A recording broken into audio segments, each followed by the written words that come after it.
Glenn's happily married just like I am. You've been married too. I've been married. You've had a few mistakes along the way. I've only tried it once. Well, if you're as good at marriage as you are at making TV shows, you've got a bunch more coming, right? Before he took his last breath, Don Rickles, Hollywood's king of insult comedy, left behind some diary pages that no one had seen before. In them, he didn't just talk about his career, his family, or his years in the spotlight. He also wrote a lot about one name that shocked everyone: Johnny Carson. People always thought they were really close friends who shared the stage for decades. But the truth Rickles shared was totally different. Why did Rickles wait until the end of his life to talk about this? Was it to finally feel free, or to make people see Carson in a new way? In his last diaries, Don Rickles kept saying that what he couldn't stand about Johnny Carson was how fake he could be. On The Tonight Show, Johnny always came across as a classy guy who made just enough jokes about marriage so the audience thought he was the perfect loyal husband. But Rickles said this was all just an act. Off camera, Carson was full of jealousy, cheating, and secret late-night adventures that hardly anyone talked about. One of the most shocking stories Rickles wrote down happened in 1970, when Carson was married to his second wife, Joanne Copeland. Johnny got totally obsessed with the idea that Joanne was seeing Frank Gifford, the old football star. The jealousy kept him up at night, and he even hired detectives to follow her. He didn't stop there. Carson pulled his trusted lawyer, Henry Bushkin, into a weird plan. They broke into an apartment he thought Joanne was using for secret meetings. That night in Beverly Hills, the hallway lights shone on the quiet carpet. When the apartment door opened, Carson rushed in like he was hunted. He pulled open drawers, threw sheets around, and dumped suitcases on the floor. Bushkin later said he was shaking as he picked up a woman's clothing that still smelled like perfume. Then he saw pictures of Joanne smiling next to Frank. On the dressing table was a man's watch that clearly wasn't Carson's. At that moment, Johnny stopped. His face went white, and then he let out a dry laugh. Here it is, the proof I needed. Rickles wrote, "That moment was scarier than any yelling. Johnny didn't shout. He was cold, like he was uncovering something ugly." After this, the marriage with Joanne ended in a bad way. But what's surprising is that Johnny's later marriages weren't much better. He got married 4 times, and they all ended badly. His first wife, Jody Wolcott, was with him from 1948 to 1963 and had 3 sons with him. But Jody often said Carson cheated during work trips, even spending nights in bars with other women. Rickles remembered Johnny once saying straight out, "I can't stay with just one person. Show business doesn't let you." His second wife, Joanne Copeland, was the one in the famous apartment break-in.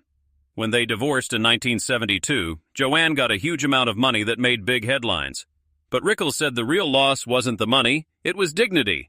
Carson had turned the marriage into a spy mission and then ended it with anger. Less than a year later, Carson married Joanna Holland, and they stayed together from 1972 to 1985. At first, people saw them as a strong Hollywood couple, but Joanna shocked everyone by filing for divorce at Christmas. According to Rickles, it was because Johnny left her feeling lonely at night while he was warm with others. Rumors about his late nights away and other relationships just made the breakup more juicy for gossip. By 1987, Johnny married Alexia Moss. Many hoped this one would finally work out. But even on their honeymoon in Malibu, his real side showed up. One evening, Alexia made a light joke about Johnny being too busy with work. That made him slam his glass on the table and say in a mean voice, "We've only been married 3 weeks. If you say that again, this marriage won't last another 3. Rickles wrote that in his diary. Alexia never cheated, but she lived in fear because Johnny always suspected things and was ready to punish her with cold silence. Even worse, all through the 1970s and 1980s, stories spread around Hollywood about Johnny's nightlife. People often saw him in West Hollywood clubs, drinking until morning with young women he didn't know. Tabloids like the National Enquirer kept printing pictures of Carson with women in Las Vegas right after his shows. Rickles wrote, "The audience saw him hugging his wife on TV. I knew he had just been with a girl on Sunset Boulevard." All this made Rickles feel bitter in the end. Johnny put his whole heart into The Tonight Show, but for marriage he only gave 4 divorce papers and tired nights. The public thought he was the perfect gentleman, but really he lived with jealousy, cheating, and secret late-night fun that fans never saw. But broken marriages were only part of it. In his own family, Johnny Carson left hurts that were even deeper and colder. Rickles once wrote that to understand why Johnny was so cold, you just had to look at how he was with his mother. From when he was a kid, Johnny grew up in a home with almost no love. His mother, Ruth, was, in Rickles' words, a woman so hard she seemed mean. Johnny even called her Lady Macbeth sometimes. He grew up getting criticized all the time, never praised. Even after he became a big TV star, Ruth didn't show any pride. She just made fun of him as a clown who could talk. This explains why in 1985, when Ruth died in Nebraska, Johnny didn't go to the funeral. While the family gathered, he stayed in Los Angeles taping The Tonight Show like nothing happened. When a coworker asked if he was going home, Carson shrugged and said coldly, "The Wicked Witch is dead." Rickles wrote, "Everyone was shocked. He had cut off all feeling for the woman who gave him life." That coldness spread to his kids too. Johnny had 3 sons with his first wife, Jody, Christopher, Corey, and Richard. After the divorce, he hardly stayed close to them. On birthdays, he sometimes just sent a check instead of visiting. People whispered that he often said, "Kids just wear me out. I don't have time for them." Christopher was almost never seen with him. Corey once said in an interview that he grew up without a real dad around. The worst hit came in 1991 when Richard, his second son, died in a car crash on the California coast. Johnny didn't go to the funeral. The public reason was that his being there would turn it into a media circus, but Rickles wrote that not showing up just made the family feel even more distant and cold. The roughest treatment was for Rick, his youngest son with Jody, who had mental health problems. Rickles described one night in 1987 at the 25th anniversary party for The Tonight Show in Los Angeles. The studio was shiny, full of stars like Dean Martin, Bob Hope, and Ed McMahon. Everyone was having fun until Carson, after a few drinks, turned to his son Rick and started yelling.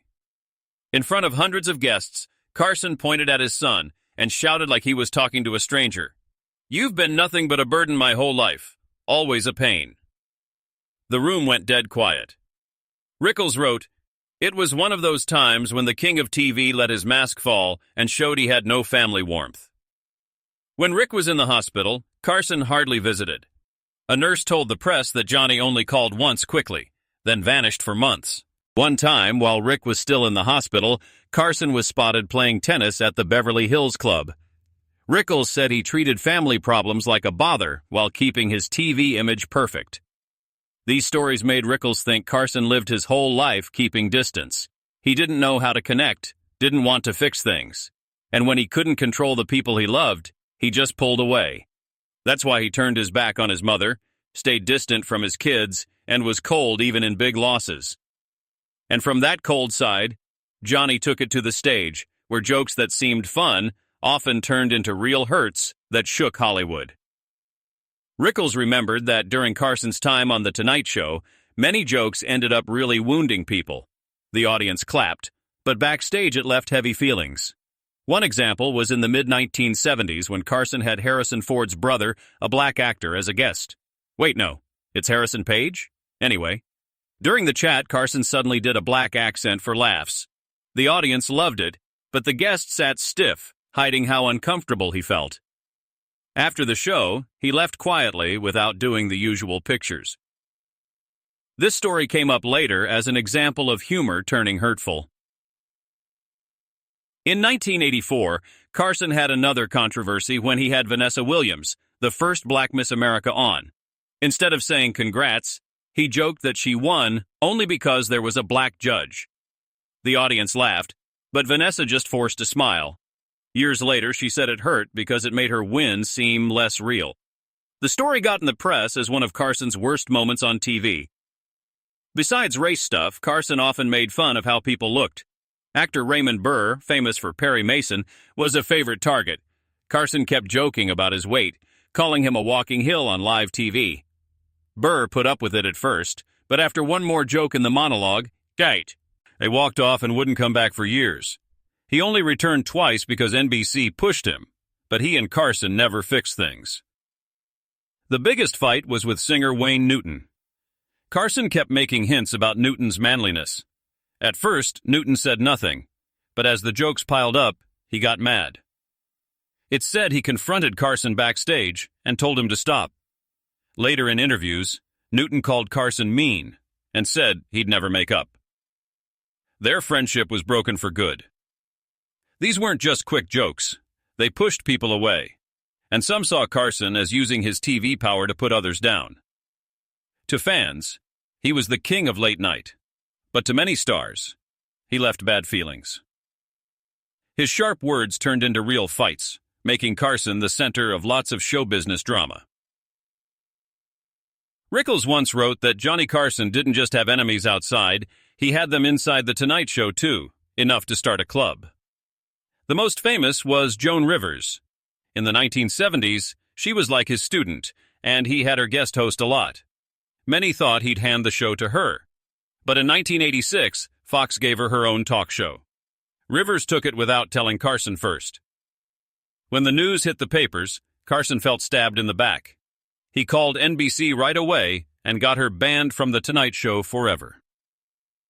Rickles remembered Joan crying while trying to call him to explain, but Carson wouldn't answer.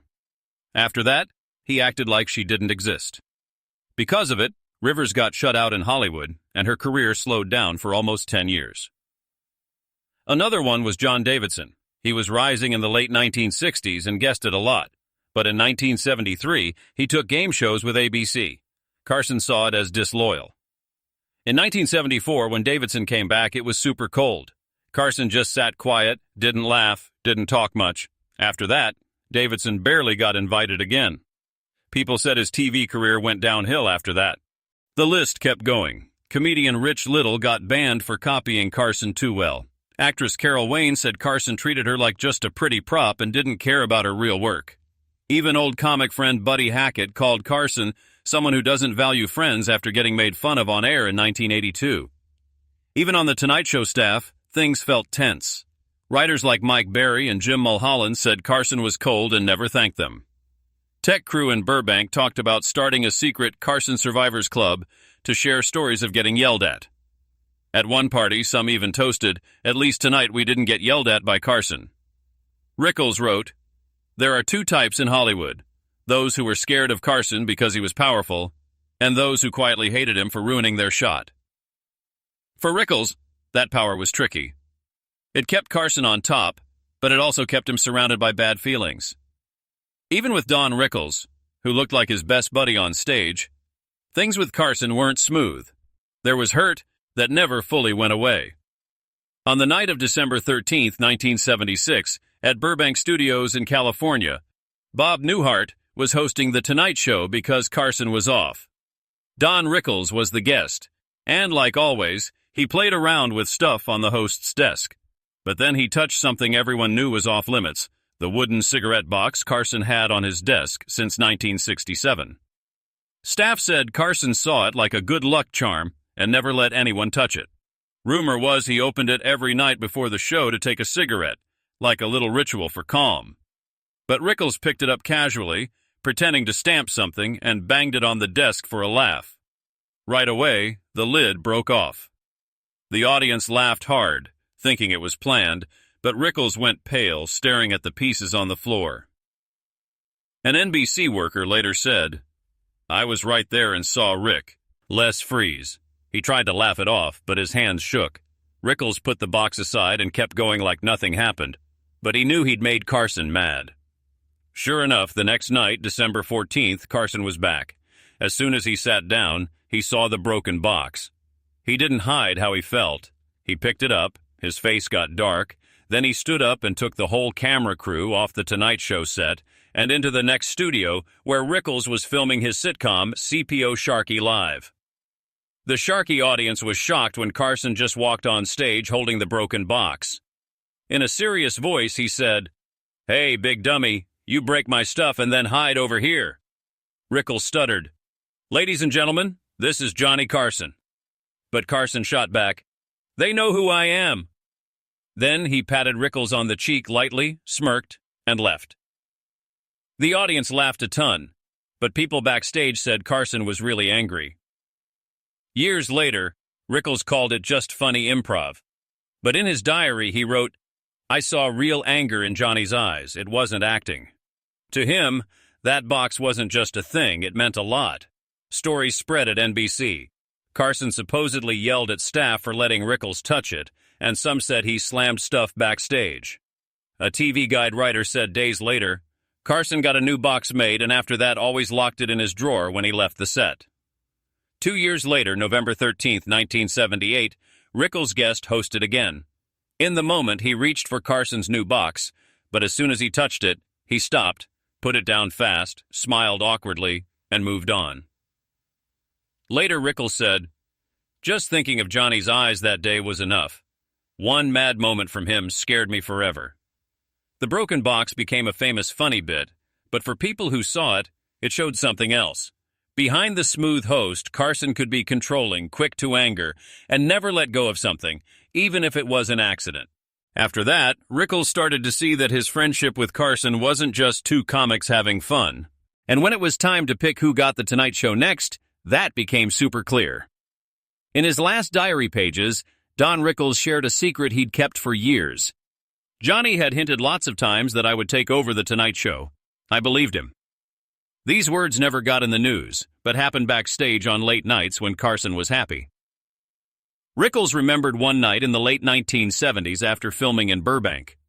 Carson patted his shoulder, smiled, and said, "If I ever leave this chair, you're the one the audience will want." To Rickles, it felt like a real promise. But everything changed in May 1992. NBC said Jay Leno, younger and safer for keeping older viewers, would take over. Rickles watched TV and read the news on CNN with a bitter feeling. In his diary, he wrote, "Johnny laughed with me on air for 30 years, but when I needed him most, he said nothing. That was the worst betrayal of my life." Rumors flew fast. Some said Carson had quietly promised Rickles, but never stood up for him with NBC bosses. Others said Carson actually stopped Rickles from being picked, thinking his sharp jokes were too mean for a big show. A Los Angeles Times writer said NBC talked about it for months, and Carson never brought up Rickles' name in private meetings. For Rickles, it felt like cold water poured on him. Later in Vegas shows, he made fun of Leno on stage, calling him the guy in the wrong seat. With friends, Rickles said he felt left behind by Carson when it mattered most. A friend remembered Don wasn't mad about not getting the show. He was mad that Johnny ditched him after acting like brothers on stage. That hurt didn't just mean a lost job. It changed how Rickles saw the guy who'd been his partner forever. In his diary, Rickles ended that part with a cold line. "I realized our friendship never really existed outside the lights." That hurt stayed with Rickles until the end. And when Johnny Carson died in 2005, Rickles felt respect for a legend mixed with old pain that never healed. On January 23, 2005, Johnny Carson died in Malibu, California, at 79 after fighting lung problems for years. When the news came out, America was shocked. Big TV channels stopped normal shows for tributes. The Los Angeles Times headline said, "The king of late night is gone." Burbank Studios, where he'd worked for over 30 years, had hundreds of fans come with flowers, candles, and even old cigarette packs to leave at the gates, remembering his on-air smoking. Don Rickles was almost 80 then.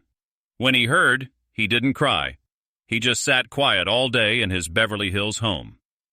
A close friend said, he watched TV and kept playing old Carson clips. Sometimes he'd laugh a little, then sigh and go quiet for hours. In his diary, Rickles wrote, "Johnny is gone and the world is sad, but for me, it's mixed. He helped me shine, but he also left a hurt I carried forever." A few days later, NBC did a special tribute show. Rickles came on looking tired. No usual energy. He just said one short thing that made everyone quiet. "Johnny was the best partner I ever had, but also the one who hurt me the most." The studio went silent. People got that behind the fun friendship was hurt, no one talked about. Really, the Carson stuff was only part of the sadness Rickles had later in life. In 2011, he had the worst thing a dad can face. His only son, Larry Rickles, died suddenly at 41 from pneumonia. Larry wasn't just his son. He worked with him as a writer and producer, and they even won an Emmy together in 2007. That loss broke Rickles. Friends said after the funeral, he sat in a corner quiet for hours. On stage, he still told jokes and made Vegas laugh. But at home, he got thoughtful, didn't smile much, and wrote about Larry in his diary a lot. Once he wrote, "I made the world laugh, but I couldn't save my son. That was my biggest failure." Losing his son, then having old hurt from his career partner, it all wore Rickles down. On April 6, 2017, Don Rickles died at his home in Beverly Hills at 90. The official reason was kidney failure. But people close to him thought the losses, from Johnny Carson to Larry, had tired his heart long before. Hollywood was upset. Jimmy Kimmel cried on his show talking about him. David Letterman called him the last fighter from the old great days. Young comics like Jerry Seinfeld, Chris Rock, and Sarah Silverman posted nice words, saying no one could take the place of Mr. Warmth, the guy who made insult comedy special. In an old diary found after he died, there was one short line thought to be his last words on paper. "I lived making people laugh. I stood on stage doing what I loved. I had fans, family, and friends. But my biggest regret was still Johnny Carson. He gave me the spotlight, but also left me with a darkness that never went away." That was the end of a life that was bright, but also sad. And maybe it was Rickles' last word about a friendship that never got fixed and stayed with him until the end. The story of Don Rickles and Johnny Carson will probably be remembered as one of Hollywood's real hidden tales. Everyone remembers the laughs they made together, but the hurt behind it only came out fully after Rickles was gone. And you, what do you think about how Don Rickles and Johnny Carson got along? Leave a comment below so we can talk about it. Don't forget to like and subscribe to the channel for more surprising Hollywood behind-the-scenes stories.